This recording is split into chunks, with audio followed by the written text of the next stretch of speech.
오늘은 여러분과 함께 광야 학교의 졸업시험이라고 하는 제목으로 함께 말씀을 나누려고 합니다. 말씀을 통하여 성령님께서 각자에게 들려주시는 그 세미한 음성을 듣는 시간이 되기를 바랍니다.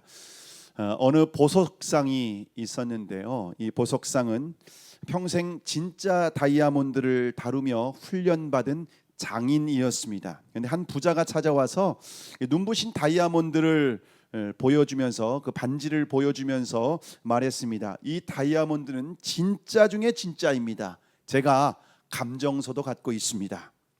보석상은 반지를 받아 들고 난 후에 고운천으로 닦고 햇빛에 비추어서 유심히 바라보며 이렇게 말했습니다. 유감이지만 이 다이아몬드는 진짜 같은 가짜입니다. 부자가 보석상에게 따지며 말했습니다. 아니, 내가 얼마나 비싸게 주고 샀는지 아십니까? 보세요. 여기 감정서도 있고 전문가가 아주 진짜라고 했어. 그러자 보석상은 조용히 대답했습니다. 감정서도 외형도 가격도 다 그럴듯해 보일 수는 있습니다. 하지만 진짜 다이아몬드는 오직 뜨거운 열과 강력한 압력이라는 테스트를 통과해야만 진짜입니다. 우리의 믿음도 마찬가지입니다. 겉으로 볼 때 화려한 빛을 발하고 교회에서 직분도 받고 주변에 있는 사람들에게 우리가 인정도 받을 수 있습니다. 그런데 진짜 신앙은 광야 학교에서 강력한 하나님의 테스트를 통과해야만 합니다. 오늘 본문 1절에 보시면 이스라엘 백성들이 도착한 곳이 어디라고 하고 있습니까? 가데스에 도착했다라고 말하고 있습니다. 이 가데스라고 하는 말의 어원은 카도시, 거룩하다라고 하는 의미에서 파생된 단어입니다. 이 가데스, 거룩한 곳이라고 하는 곳에 이스라엘 백성들이 도착을 하게 됩니다. 가데스는 이스라엘 백성들이 40년 동안 혹독한 광야의 훈련을 받은 후에 믿음의 테스트를 하는 자리입니다. 다시 말하면 광야 학교의 졸업시험을 보는 장소가 바로 가데스였습니다. 근데 가데스에서는 이스라엘 백성들만 테스트를 받는 것이 아니라 모세와 아론, 지도자도 그곳에서 테스트를 받게 됩니다. 하나님의 테스트는 두 가지입니다. 여러분 잘 기억하시기 바랍니다. 바로 믿음과 순종의 테스트입니다. 하나님은 가데스의 이 졸업시험 장소에 우리를 세우시고 믿음의 테스트를 하고 순종의 테스트를 하십니다. 자, 그런데 가데스는 이스라엘 백성들이 처음 도착한 장소가 아닙니다. 민수기 13장에 보시면요, 이스라엘 백성들이 애굽에서 나온 후에 가데스에 도착하게 됩니다. 가데스에 도착했을 때 각 지파에서 지도자 한 명씩 선출을 합니다. 12지파였기 때문에 12명의 지도자를 선출을 합니다. 그리고 12명을 가나안 땅에 정탐을 보냅니다. 과연 가나안 땅이 젖과 꿀이 흐르는 땅이 맞는지, 하나님이 말씀하신 땅이 맞는지를 직접 눈으로 확인할 수 있도록 정탐꾼을 보냅니다. 정탐꾼이 돌아온 이후에 보고를 하게 되는데요, 두 가지 보고로 나누어지게 됩니다. 첫째는 메뚜기 보고서입니다. 그들이 볼 때 우리는 메뚜기와 같이 아주 연약하고 아무것도 아닌 존재다. 우리가 그곳에 들어갔을 때에는 우리는 백전백패할 수밖에 없다. 이런 보고를 하게 됩니다. 근데 두 명의 보고는 다릅니다. 여호수아와 갈렙은 그들은 우리의 밥이다라고 하는 밥 보고서를 하게 됩니다. 메뚜기 보고서와 밥 보고서, 이스라엘 백성들은 어떤 보고서를 선택을 했을까요? 그들은 믿음의 보고서를 선택한 것이 아니라 그들의 본능적으로 원망과 불평을 하면서 메뚜기 보고서를 선택을 하게 됩니다. 결국 이스라엘 백성들은 가나안 땅에 들어가지 못하고 40년 동안 광야에서 혹독한 훈련을 받게 됩니다. 자, 그렇게 광야 학교에서 38년 동안 훈련을 받고 난 후에 다시 가데스에 도착한 겁니다. 재시험을 보는 장소입니다. 첫 번째 시험에서 떨어졌으니까 다시 시험을 보는 자리입니다. 자, 그러면 가데스에서 이제 어떤 시험 문제를 받게 되었을까요? 오늘 보면 2절의 말씀, 2절을 함께 읽겠습니다. 시작. 회중이 물이 없으므로 모세와 아론에게로 모여드니라. 자, 가데스에 도착했는데 지금 문제가 발생했습니다. 물이 떨어진 거예요. 물이 없는 거예요. 그런데 이 가데스에는요 오아시스가 있습니다. 그래서 항상 물이 끊어지지 않는 장소입니다. 40년 전에 왔을 때에도 이곳에 오아시스가 있어서 물을 아주 충분히 가란목을 축일 수가 있었습니다. 그런데 40년 후에 가데스에 도착을 했습니다. 그런데 오아시스가 말라버린 겁니다. 아마 아버지와 엄마가 이 광야를 길을 겪으면서 애들이 목마르다고 하니까 아마 이렇게 했을 거예요. 야, 가데스에 가면은 물이 있어. 거기까지만 참자. 거기까지만 버티자. 거기 가면은 물을 마실 수도 있고 수영도 할 수 있을 거야. 물이 많아서. 그렇게 도착했는데 물이 떨어진 거예요. 이스라엘 백성들이 예상치 못한 문제를 만나게 된 겁니다. 근데 이스라엘 백성들이 40년 동안 광야에서 받은 훈련은 뭐냐면요, 먹고 마시는 훈련이었어요.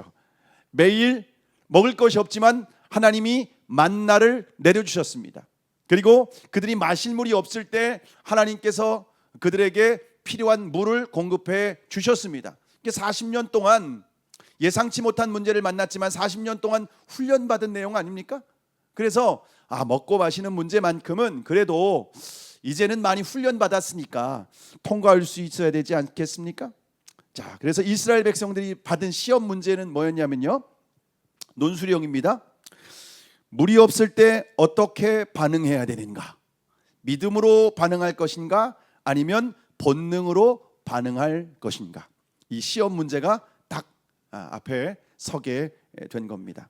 근데 40년 동안 훈련을 받았기 때문에 이 문제는 누워서 떡 먹기 아닙니까? 본능으로 반응하는 것이 아니라 믿음으로 반응하면 됩니다. 가데스에서 이미 실패를 해서 혹독한 시간을 경험하지 않았습니까? 현실적으로 반응하지 말고 여호수아와 갈렙처럼 믿음으로 이제 멋지게 그 시험 문제를 풀면은 됩니다.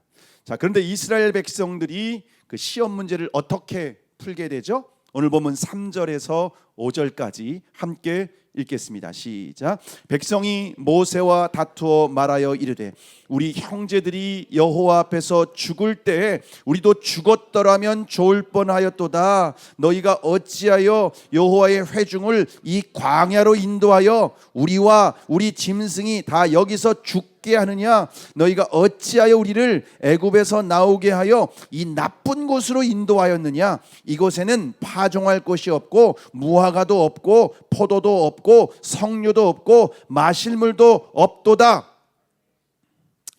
하나님의 테스트에서 백성들이 어떻게 반응했습니까? 믿음으로 반응하는 것이 아니라 본능으로 반응합니다. 여기에서 이스라엘 회종이 모세와 다투었다고 말하는데요, 이것은요 단순한 불평이 아니라 주먹질을 하거나 험한 말을 했다는 겁니다. 굉장히 과격하게 지금 지도자를 거역하고 불평을 하고 있는 겁니다. 근데 선을 넘지 말아야 되는데 넘지 말아야 될 선을 넘고 있어요. 우리 형제들이 여호와 앞에서 죽을 때 우리도 죽었으면 좋을 뻔했다. 여기에서 형제들은요 고라 자손들, 모세와 지도자를 반역해서 땅이 갈라져서 죽은 그 형제들과 함께 죽었으면 좋았을 걸, 왜 여기 와서 이 고생 생고생을 하냐, 지금 이러는 겁니다. 그리고 여기는 뭐 다 없다. 파종할 것도 없고 무화과도 없고 포도도 없고 석류도 없고 마실 물도 없고 아무것도 없다. 그러면서 하나님을 향하여 불평과 원망을 막 쏟아내기 시작하는 겁니다. 여러분, 가데스의 시험 앞에서 40년 동안 누려왔던 그 은혜가 한순간에 다 사라져 버립니다. 하나님이 40년 동안 만나를 먹여주시고 메추라기를 먹여주시고 옷이 헤어지지 않게 하여 주시고 신발이 헤어지지 않게 하시고 발이 부르트지 않게 하여 주시고, 하나님이 그 이스라엘 백성들을 구름 기둥과 불 기둥으로 필요한 거 다 공급해 주시면서 여기까지 왔는데 하나님을 향해서 온갖 악한 말을 쏟아붓기 시작하면서 뭐 예수 믿는 거고 뭐고 뭐 다 필요 없어. 신앙생활 하면 뭐해? 좋은 게 하나도 없다고 막 쏟아내기 시작을 하는 겁니다. 근데 이런 이 불평과 원망의 근본적인 원인은 하나님에 대한 불신앙입니다. 하나님을 신뢰하지 못하겠다는 거예요. 하나님을 믿지 못하겠다는 겁니다. 여러분, 그 마음이 말로 드러나는 거예요. 말로 표현되는 겁니다. 근데 불신앙은요, 우리의 눈을 멀게 합니다. 그리고 불신앙은 자신의 영혼만 파괴하는 것이 아니라 가정과 공동체를 무너뜨리는 전염병과 같습니다. 한 사람이 불평과 원망을 쏟아내기 시작하잖아요. 그 말은 옆에 있는 사람에게 전가가 됩니다. 전염이 돼요. 그리고 이 옆에 있는 사람에게 또 전염이 돼요. 그래서 가정을 무너뜨리고요, 공동체를 무너뜨립니다. 이게 무서운 거예요. 이게 불신앙, 불평, 원망 얼마나 무서운지 모릅니다. 근데 이게 이스라엘 백성들의 약점이기도 합니다. 이스라엘 백성들은 광야에서 10번이나 불평하고 원망했어요. 무슨 일만 있으면 불평해요. 무슨 문제만 있으면 믿음으로 반응하는 것이 아니라 일단 불평하고 봅니다. 이스라엘 백성들의 약점입니다. 그래서 40년 동안 훈련받은 거예요. 하나님이 너 불평 입에서 뚝 끊쳐야 된다. 그렇지 않으면 가나안 들어가지 못해. 그래서 40년 동안 훈련받은 거예요. 그 불평이 끊어지지 않으면 하나님이 좋은 것을 줘도 감사하는 것이 아니라 또 불평해요. 거기서 불평할 거리를 찾는 거예요. 그거 끊어져야 된다. 그래서 40년 동안 혹독한 훈련을 받았는데 40년 훈련이 무색할 정도로 그냥 한순간 물거품으로 만들어버리는 상황입니다. 하나님은 저와 여러분도 테스트하십니다. 우리의 인생 가운데 삶에서 물이 떨어지는 경험을 합니다. 내가 예상했는데 예상한 것이 전혀 이루어지지 않는 것을 경험하게 합니다. 건강에 문제가 생겼을 때 여러분 어떻게 반응하십니까? 경제적인 문제가 생겼을 때 어떻게 반응하십니까? 가정과 자녀의 문제가 생겼을 때 여러분은 어떻게 반응하십니까? 여러분, 광야에서 믿음으로 훈련받았다면 여러분 더 이상 그냥 원망하고 불평하는 본능적으로 반응하지 마시고 이제는 믿음으로 반응해야 된다는 겁니다. 여러분, 광야를 낭비하지 마시기를 바랍니다. 2018년에 제가 교회를 개척하라고 하는 사명을 받았습니다. 저는 개척을 위해서 아무것도 준비된 것이 없었습니다. 왜냐하면 저는 개척할 생각이 전혀 없었기 때문입니다. 아무것도 준비되지 않았는데 하나님의 부르심에 순종했습니다. 그리고 일주일 만에 교회에 제가 사임하겠다는 의사를 전달을 했습니다. 그리고 난 후에 열흘 만에 이곳 남양에 어떤 분이 성도님이 건물을 짓고 난 이후에 그 건물에 교회가 들어왔으면 좋겠다는 말을 저를 만나서 하는 겁니다. 그런데 제가 교회를 개척하고 순종하겠다라는 말을 누구에게, 외부에 있는 사람들에게 말한 적이 한 번도 없습니다. 근데 그분이 저에게 건물을 지었는데 여기에 교회가 들어왔으면 좋겠습니다. 근데 제가 있던 교회, 그 교회 출신의 목사님 중에 누가 한 분이 들어왔으면 좋겠는데 누가 하면 좋을까요? 이걸 물어보는 거예요. 제가 소명을 받았는데 제가 그분에게 바로 말씀을 드렸죠. 제가 들어가겠습니다. 제가 소명을 받게 되었습니다. 그리고 제가 인테리어 하시는 집사님을 모시고 갔습니다. 조준영 집사님을 모시고 가서 다 계획을 했습니다. 어떻게 잘라가지고 여기는 예배당으로 쓰고 여기는 뭐 목양실로 쓰고 뭐 유아실로 쓰고 주방으로 써서 그럼 몇 석까지 깔 수 있겠다. 뭐 천장은 다 개방을 해서 좀 시원시원하게 했으면 좋겠다. 다 계획을 했습니다. 그리고 제가 인테리어를 해야 되다 보니까 인테리어 비용이 좀 많이 들잖아요. 그래서 1억을 제가 전세 대출을 받았습니다. 그래서 전세 대출을 받아서 인테리어를 진행하려고 모든 계획을 다 세웠습니다. 그런데 제가 교회를 사임하기 2주 전에 그 건물주로부터 연락을 받았는데 교회가 들어올 수 없다는 통보를 받게 되었습니다. 제가 얼마나 당황했겠습니까? 네.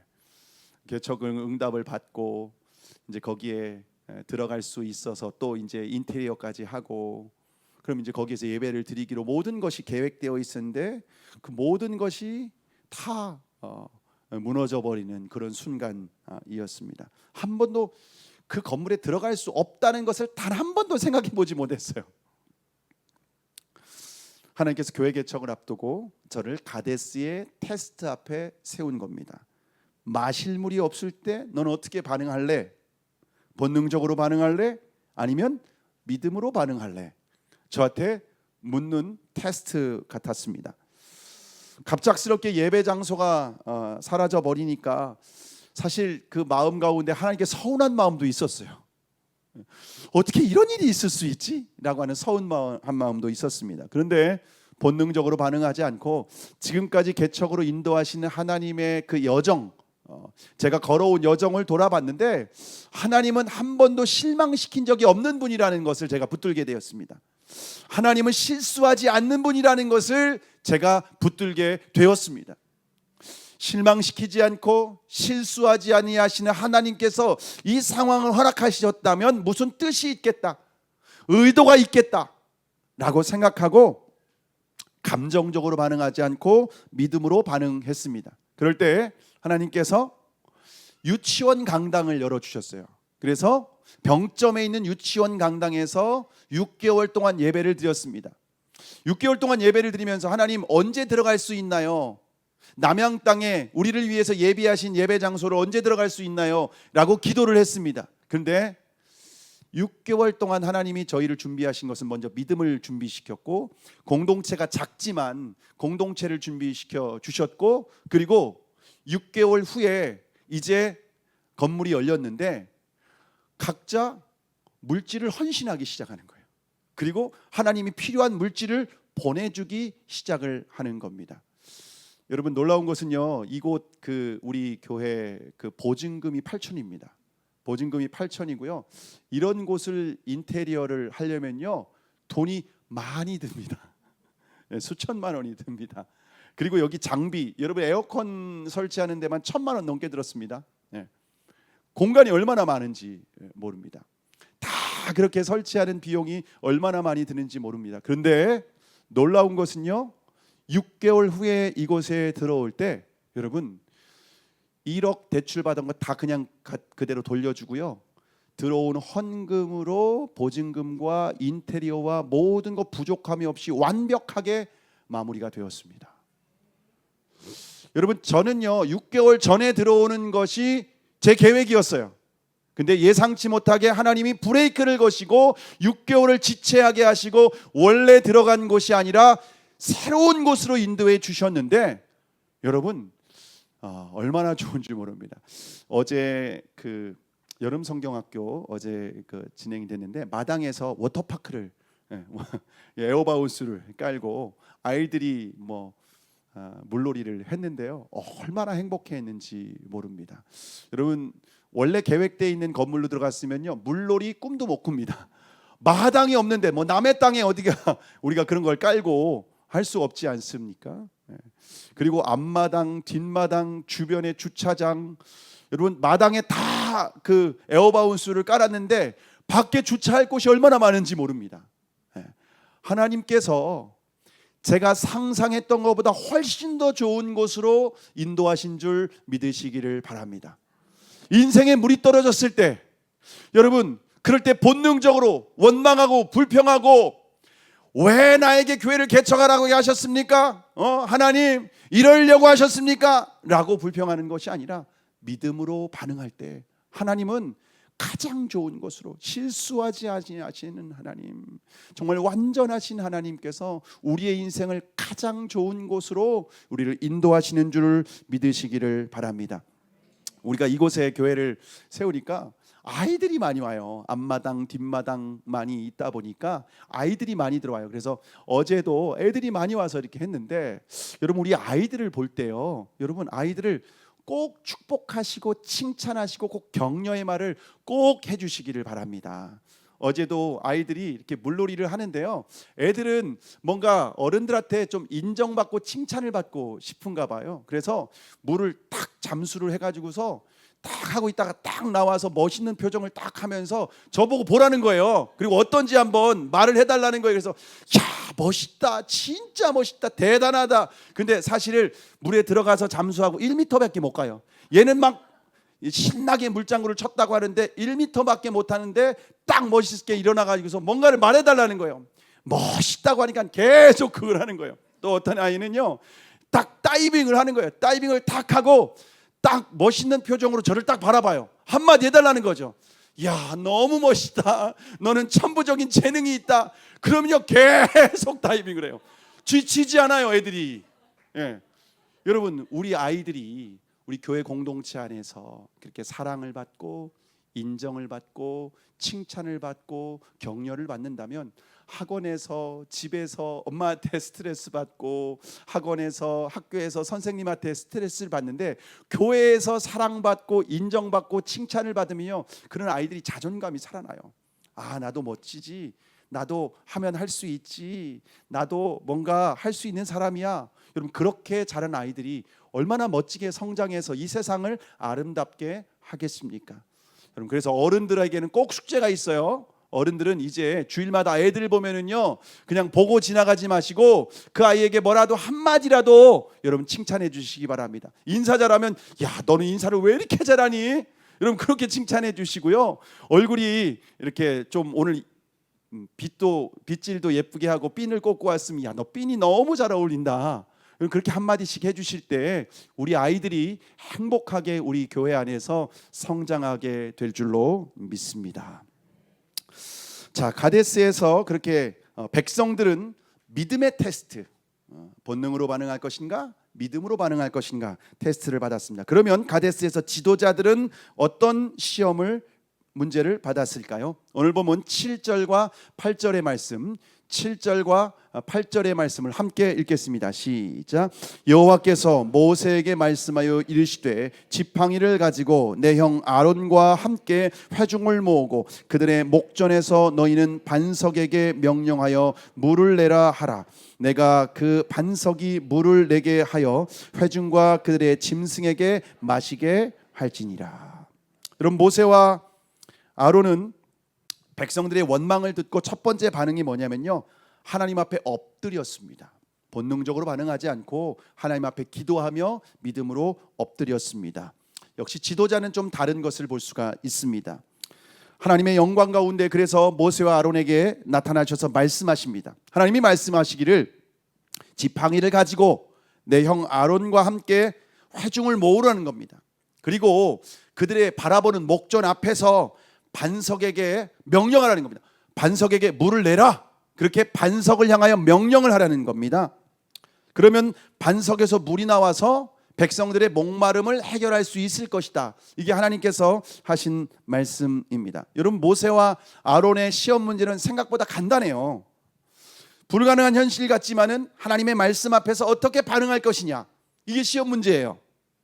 하나님의 방법대로 할 것이냐, 아니면 자신에게 익숙한 경험, 나의 방법대로 할 것이냐, 이게 시험 문제입니다. 그런데 모세와 아론에게는요, 이건 누워서 떡 먹기입니다. 왜냐면요, 모세와 아론이 광야에서 40년 동안 보여준 건 뭐냐면요, 여호와께서 말씀하신 대로, 오직 말씀대로 순종했습니다.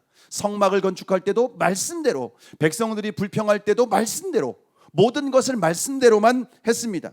그러니까 모세와 아론에게는요, 순종은요 전공입니다. 전공 과목이에요. 누구보다 이거는 잘할 수 있는 장점이기도 합니다. 그런데 모세와 아론이 시험 문제를 어떻게 풀죠? 오늘 본문 9절에서 11절 함께 읽겠습니다. 시작.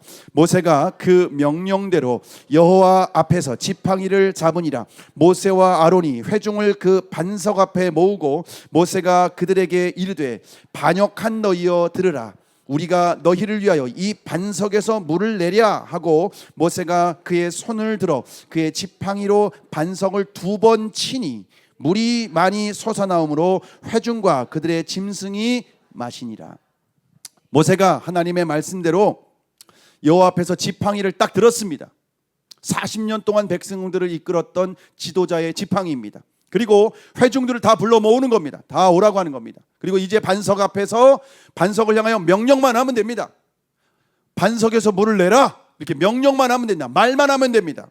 근데 백성들을 보니까 갑자기 40년 동안 쌓였던 이 막 분노가 치밀어 오른 겁니다. 그러면서 분노가 치밀어 오면서 이렇게 말, 반역한 너희여, 우리가 너희를 위하여서 물을 내랴 하면서 지팡이로 반석을 꽝 꽝 2번 내리친 겁니다. 그러니까 반석이 나와서 반석에서 물이 나와서 백성들이 마셨습니다. 그런데 물을 마신 것까지는 좋은데 하나님께서 그 이후에 모세와 아론에게 말씀하십니다. 반석에서 너희가 물을 내냐? 내가 물을 내지? 근데 우리가 물을 내랴? 그리고 하나님은 물이 없는 백성에게 진노하시고 그들에게 화를 내신 게 아닌데 왜 너희들이 화를 내고 난리냐? 하나님의 거룩함과 영광을 너희들이 드러내지 못했다. 오히려 하나님의 영광을 가렸다 라고 말씀을 하십니다. 자, 그러면 왜 모세가 그냥 말하면 되는 거지 왜 지팡이를 들어서 반석을 내리쳤을까요? 출애굽기 17장 6절의 말씀 우리가 함께 읽겠습니다. 시작. 내가 호렙산에 있는 그 반석 위 거기서 내 앞에 서리니 너는 그 반석을 치라. 그것에서 물이 나오리니 백성이 마시리라. 모세가 이스라엘 장로들의 목전에서 그대로 행하리라. 40년 전에 호렙산 시내산 앞에서 물이 떨어진 상황이 있었습니다. 그때 하나님께서 어떻게 하라고 했냐면은 백성들을 모으고 지팡이를 잡고 반석을 치라. 그러면 물이 나오겠다라고 하셨습니다. 그래서 반석을 내려쳤더니 그 물이 나왔던 거예요. 그런 경험이 있습니다. 그래서 반석을 치면은 물이 나오는구나. 이 지팡이로 내리치면 물이 나오는구나. 이런 경험이 있었던 겁니다. 근데 40년 후에는 하나님의 말씀대로 순종한 것이 아니라 자신의 경험대로 했던 거예요. 이전에 했던 경험대로. 근데 이번에는 하나님이 치라고 안 하시고 말씀만 하라고 했어요. 근데 내게 익숙한 방법, 내 경험대로 하나님을 의지하는 것이 아니라 하나님 말씀대로 하는 것이 아니라 내 방법, 내 경험, 전에 했던 승리 경험, 그 경험을 따라서 했다는 겁니다. 하나님의 말씀에 순종한 것이 아니라 자신의 경험을 따라 했던 거예요. 절반의 순종입니다. 근데 절반의 순종은 하나님의 테스트에서 불합격입니다. 50점은요 시험에 통과할 수 없습니다.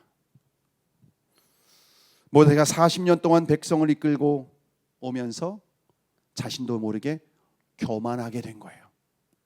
40년 동안 백성을 이끌었기 때문에 이제는 하나님 없이도 내 경험대로 얼마든지 백성들을 이끌어갈 수 있다. 그리고 내 손에 이 권능의 지팡이가 있잖아. 이 권능의 지팡이는요 애굽에 있을 때 바로에게 10가지 재앙을 내렸던 재앙의 지팡이였습니다. 홍해바다 앞에 있을 때 홍해바다를 가른 지팡이였습니다. 40년 동안 백성들을 이끌며 만나와 메추라기를 내렸던 지팡이입니다. 반석에서 생수를 내게 했던 지팡이였습니다. 그 지팡이를 손에 들고 있으니까 어떤 문제든지 이 지팡이만 있으면 다 해결될 수 있다라고 생각을 했었던 겁니다. 그래서 모세는 하나님을 의지하기보다 지팡이를 의지하고 있던 거예요. 결국 모세는 하나님의 테스트에서 통과하지 못하게 됩니다. 너무나 자신 있는 문제였어요. 너무나 한 번도 실수한 적이 없었던 문제였어요. 근데 결정적인 순간에 하나님의 테스트에서 실패하게 됩니다. 여러분, 내가 아무리 자신 있는 문제라도, 내가 아무리 잘하는 일이라 할지라도, 내게 아무리 장점이라 할지라도 겸손하지 않으면, 교만하면 넘어지게 됩니다. 그래서 고린도전서 10장 12절 말씀 함께 읽겠습니다. 시작. 그런즉 선줄로 생각하는 자는 넘어질까 조심하라. 여러분이 잘하는 일, 누구보다 인정받는 일, 지금까지 실수 없었던 일이라 할지라도 겸손해야 됩니다. 겸손해야 됩니다. 모세와 아론은요 결국 반석을 내리친 이 사건 때문에 가나안 땅에 들어가지 못합니다. 작은 사건이라고 생각할 수 있어요. 근데 하나님은요 모세와 아론의 실수를 작은 사건이라고 말씀하지 않습니다. 그래서 12절에 보시면 이렇게 말씀합니다. 시작. 너희는 이 회중을 내가 그들에게 준 땅으로 인도하여 드리지 못하리라 하시니라. 지도자리의 자리에서 내려오라고 하십니다. 지도자로서 교만하면은 자격이 없다는 겁니다. 하나님의 지도자의 가장 중요한 덕목은 겸손이라는 거예요. 주님의 일을 할 때 가장 중요한 기본 자질은 겸손입니다. 교만하면 안 됩니다. 아무리 내가 오랫동안 이 일을 했더라도 여러분 교만하면은요 오히려 하나님의 영광을 가로챌 수 있다는 겁니다. 작은 불순종, 작은 교만, 작은 죄. 여러분, 이게 대수롭지 않게 생각할 수 있지만 그것은 하나님이 보실 때 결코 작은 죄가 아니라는 겁니다. 여러분, 우리의 작은 실수가 때로는 엄청난 대가를 지불하기도 합니다. 1986년 1월 28일이었습니다. 미국 나사에서 우주왕복선 챌린저를 발사하기로 결정이 되었습니다. 그 발사에서는 최초로 민간인 승무원이 탑승을 하다 보니까 언론에서 주목을 하고 있었습니다.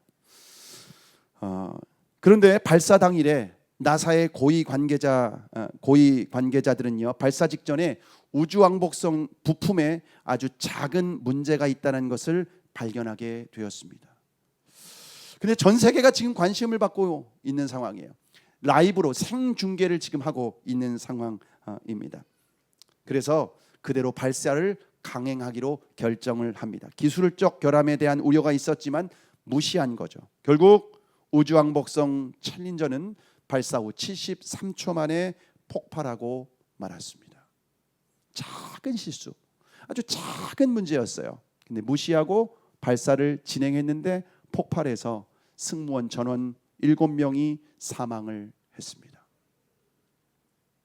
하나님께서 우리에게 사명을 주십니다. 또한 그 사명을 잘 감당할 수 있도록 지팡이를 주십니다. 우리에게 은사와 재능을 주세요. 근데 우리가 가진 은사와 재능으로 사람들에게 영향력을 끼칠 수 있습니다. 사람들에게 인정을 받을 수도 있습니다. 근데 그것을 통해 하나님의 영광을 드러내야 됩니다.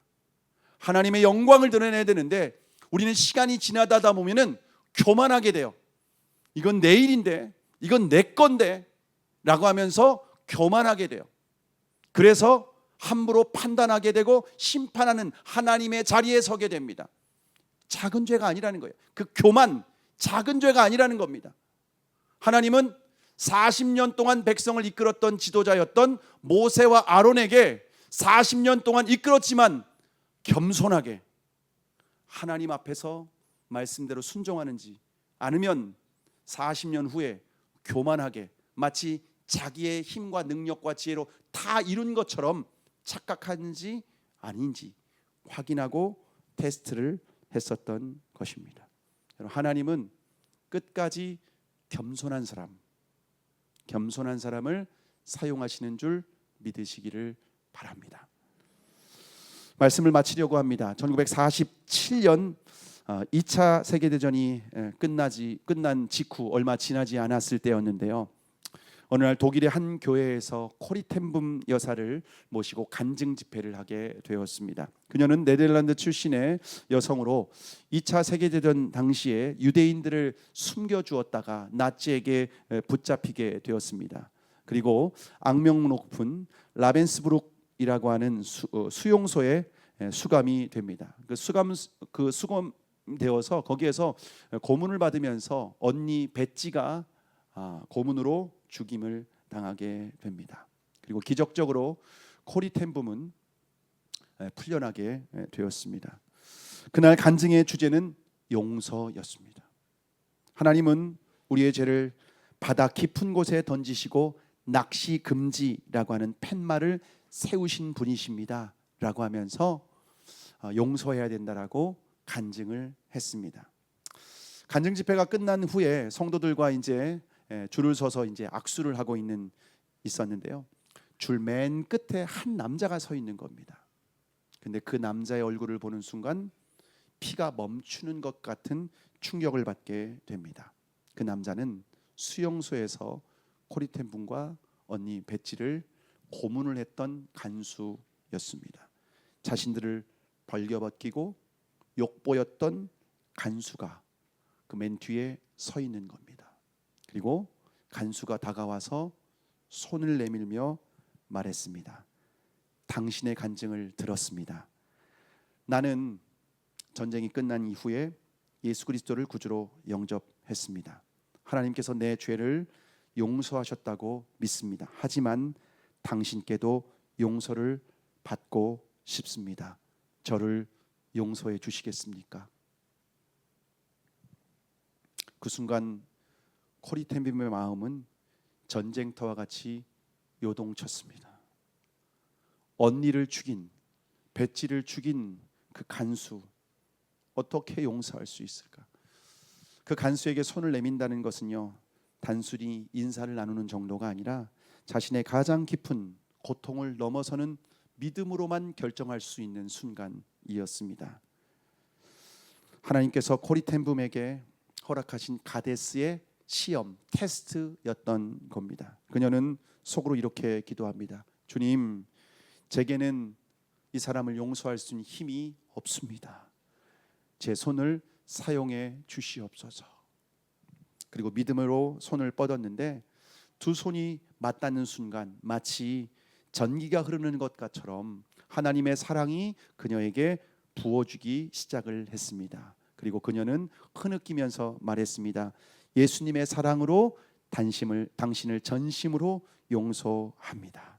그날 코리텐붐 여사는 가데스에서 하나님의 거룩함을 드러내며 테스트에 통과하게 된 거죠. 하나님은 저와 여러분도 삶에서 때로는 가데스로 인도하십니다. 내가 용서할 수 없는 사람을 만나게 하십니다.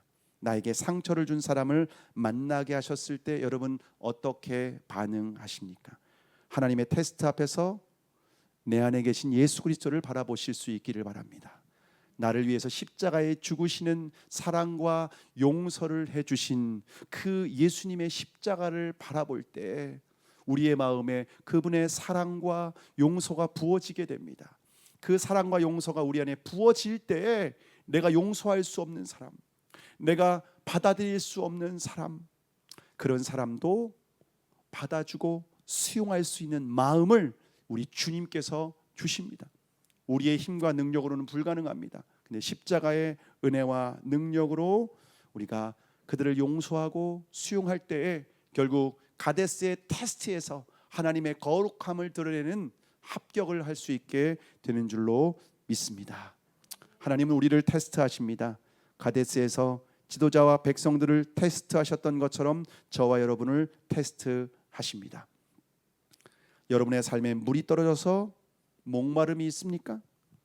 주변에 있는 사람들에게 어려움을 당하고 있습니까? 그러면 여러분은 가데스에 서 있는 겁니다. 그 자리는 우리의 믿음과 순종을 시험하는 자리입니다. 가데스의 테스트에서 우리는 두 가지 중에 하나를 선택해야 됩니다. 믿음으로 반응할 것인가? 본능으로 반응할 것인가?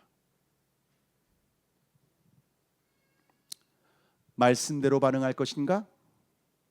내 방식대로 반응할 것인가? 가데스의 테스트를 통과하는 방법은 믿음으로, 말씀대로. 그럴 때 우리에게 허락하신 가데스의 테스트를 통과하게 됩니다. 이게 바로 광야학교의 졸업 시험입니다. 이 광야학교의 졸업 시험을 통과한 사람은 비로소 약속의 땅, 가나안 땅에 들어가서 하나님이 우리에게 허락하여 주시는 그 은혜와 축복을 누리게 되는 줄 믿으시기를 바랍니다. 저와 여러분이 가데스의 테스트 앞에서 믿음과 순종으로 반응하여 합격하고 승리하여 더 큰 은혜와 축복을 누리는 하나님의 사람들이 되기를 주님의 이름으로 축복합니다.